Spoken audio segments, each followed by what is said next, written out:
तो लो जनाब माशाल्लाह बकरा थोड़े वास्ते बहुत ही जबरदस्त और क्वालिटी वाला माशाल्लाह बकरा लेते हैं। माशाल्लाह फेस नकौड़ा चेक करो तो अख वेखो जिवें नगीना होंदा माशाल्लाह, तो झालर वेखो जिवें बच्चों की होंदी, हर पॉइंट वालू माशाल्लाह पूरा ने।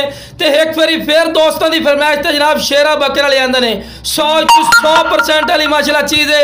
और तुसीं खुद भी चेक कर सकते डबल हड्डी दे विच और थल्ले तक झालर माशाल्लाह जिवें बच्चों की होंदी माशाल्लाह झालर।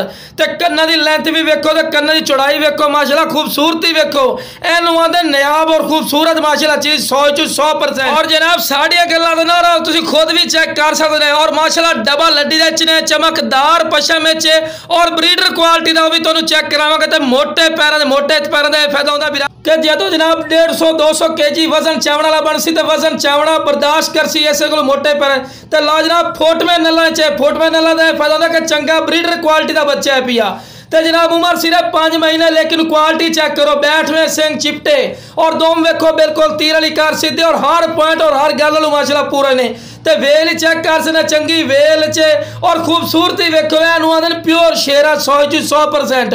ये जनाब किसी फार्म या किसी याली कोल जाओ तो लाख रुपया मांग ले सी, लेकिन इंशाल्लाह तुहानूं 1000 रुपया इंशाल्लाह देवांगे बकरा।